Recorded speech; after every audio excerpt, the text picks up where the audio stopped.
നാടകകൃത്തും സാംസ്കാരിക പ്രവർത്തകനുമായിരുന്ന വാസു ചോറോഡിന്റെ ഒന്നാം ചരമവാർഷികം പുരോഗമന കലാസാഹിത്യ സംഘം വിപുലമായി ആചരിക്കും. ഒന്നാമത് വാസു ചോറോഡ് സ്മൃതി പുരസ്കാര സമർപ്പണവും നടത്തും. ഫെബ്രുവരി 9-നാണ് പരിപാടി. നാടകകൃത്തും സാംസ്കാരിക പ്രവർത്തകനും അധ്യാപകനുമായിരുന്ന വാസു ചോറോഡിന്റെ ഒന്നാം ചരമവാർഷികം പുരോഗമന കലാസാഹിത്യ സംഘം കാസർഗോഡ് ജില്ലാ കമ്മിറ്റിയുടെ ആഭിമുഖ്യത്തിൽ ചെറുവത്തൂർ EMS ഓപ്പൺ ഓഡിറ്റോറിയത്തിൽ ഫെബ്രുവരി 9-ന് വിപുലമായി ആചരിക്കും.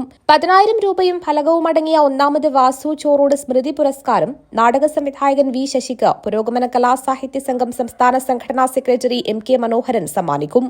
EP രാജഗോപാലൻ അനുസ്മരണ ഭാഷണവും ചലച്ചിത്ര പ്രവർത്തകയും പ്രഭാഷകയുമായ ഗായത്രി വർഷ കലയും സമൂഹവും എന്ന വിഷയത്തിൽ സ്മാരക പ്രഭാഷണവും നടത്തും.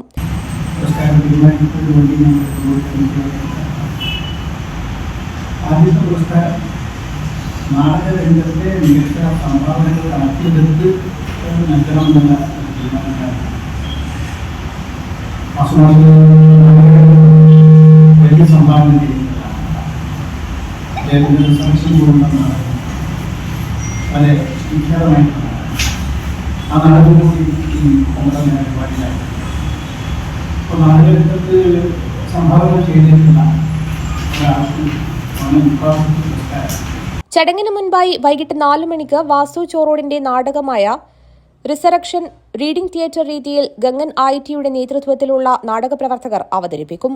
6-ന് V. ശശി സംവിധാനം ചെയ്ത സംഘം പയ്യന്നൂരിന്റെ നാടക അവതരണവും ഉണ്ടാകും. വാർത്താസമ്മേളനത്തിൽ PVK Panayal, advocate P. Appukuttan, Jayachandran Kuttamath, MP Sreemani, advocate C. Shukoor എന്നിവർ പങ്കെടുത്തു. News bureau, Kanhangad.